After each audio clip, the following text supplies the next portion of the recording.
မ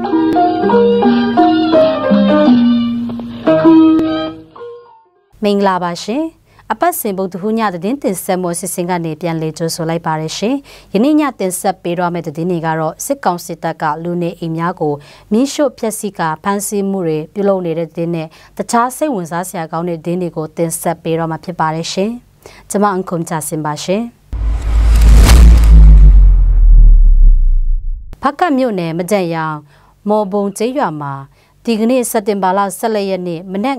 9:30အချိန်မှာစစ်ကောင်စစ်တပ်ကနေတချို့ကိုမီးရှို့ဖျက်ဆီးပြီးပြည်သူတို့ကိုဖမ်းဆီးသွားကြောင်းသိရပါတယ်။၎င်းနေ့မနက်2:20ခန့်မှာလေပင်စစ်ကောင်စီတပ်မှဟုယူဆရတော့စစ်ကောင်စီတပ်အင်အား40ဝန်းကျင်ခန့်အဖွဲ့မှပါဂျရိုကား6စီးပြီးမော်ဘုံကျေးရွာမှာကကြေဦးကုံစုံဆိုင်တို့ရောက်လာပြီး PDF ကိုထောက်ခံတယ်ဟုဆွဆွဲကဈေးဆိုင်ကိုတပ်စီများလောင်းကမိရှို့ခဲ့ခြင်းကြောင့်ဈေးဆိုင်နဲ့ကားစီမီးလောင်ပျက်စီးသွားကပြည်သူတို့ဖမ်းဆီးခံလိုက်ရကြောင်းဒေသခံများပြောပြချက်အရသိရပါတယ်။စက်တင်ဘာလ23ရက်နေ့ည9:40အချိန်ခန့်မှာမော်ဘုံကျေးရွာရှိကကြေဦးကုံစုံဆိုင်အနီးတစ်ဝိုက်မှာတနက်ပစ်ခတ်တံတွေကြားရတဲ့အတွက်စစ်ကောင်စစ်တပ်ဘက်မှယခုလိုမီးရှို့ဖျက်ဆီးခြင်းဖြစ်ကြောင်းဒေသခံတို့ပြောဆိုချက်အရသိရှိရပါတယ်။၎င်းနောက်အဆိုပါစစ်ကောင်စီတပ်ဖွဲ့တို့မှစံခါတံတားအနီးတစ်ဝိုက်မှာလည်းတနက်ပစ်ခတ်မှုတွေပြုလုပ်ပြီးနောက်ပြန်လည်ထွက်ခွာသွားကြောင်းလည်းသိရှိရပါတယ်ရှင်။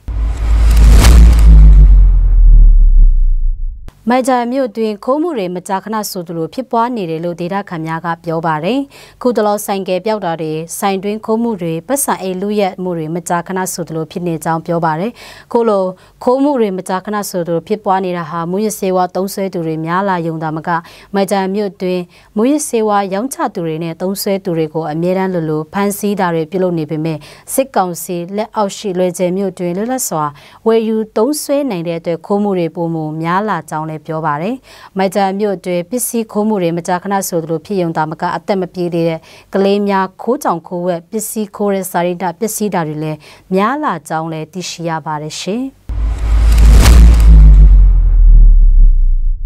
ရှမ်းမြောက်နန့်ခမ်းမြို့နယ်အတွင်းမှာရှိတဲ့ကျေးရွာချို့တောင်ရစပါးခင်းမှာကျပစ္စည်းခံရတာကြောင့်စပါးထွန်းုံရော့ကျပြီးစာဝတ်နေရေးအတွက်ဒေသခံတွေများစွာစိတ်ပူပန်မှုရှိနေကြောင်းသိရပါတယ်။နန့်ခမ်းမြို့နယ်အတွင်းမှာရှိတဲ့တာပွန်လွေဟမ်တုံကောနဲ့လန်းစုံကျေးရွာပါဝင်အနည်းဆုံးကျေးရွာ10ရွာခန့်ကျပစ္စည်းတဲ့တန်ကိုခံနေရတယ်လို့သိရှိရပါတယ်။အလားတူကချင်ပြည်နယ်ပူတာအိုစွန်ပရာဘုံအင်ဂျန်ရန်ဒေသရှိတောင်ရစပါးခင်းတွေမှာလည်းကျပစ္စည်းချင်းခံရတာကြောင့်၎င်းဒေသရှိတောင်သူတွေလာမစ်နစ်တွေမှာအစာငတ်မွတ်ခေါင်းပါလာမည်ဟုစိုးရိမ်နေကြပါတယ်။စစ်ကောင်စီအာဏာသိမ်းပြီးနောက်မြန်မာကျပ်ငွေတန်ဖိုးကျဆင်းပြီးကုန်စည်နှုန်းမြင့်မားလာတဲ့အချိန်မြန်မာနိုင်ငံအတွင်းစစ်ရှောင်တွေများပြားလာပြီးမြန်မာနိုင်ငံမှာလူဦးရေ73တန်းကျော်ဟာစားနပ်ရိက္ခာမလုံလောက်တဲ့အခြေအနေနဲ့ရင်ဆိုင်နေရတယ်လို့ကမ္ဘာ့စားနပ်ရိက္ခာအဖွဲ့ WFP ကထုတ်ပြန်ပြောဆိုထားတာတွေရှိကြောင်းလည်းသိရှိရပါတယ်ရှင်။ဗမာတိုင်းသားဘာသာဖြင့်သတင်းတင်ဆက်မှုစစ်စင်ကိုကြည့်ရှုနားဆင်သူပရိသတ်ပေါင်းကိုစိတ်နှဖျားရှင်လန်းချမ်းမြေ့ကြပါစေရှင်။ကျေးဇူးတင်ပါတယ်ရှင်။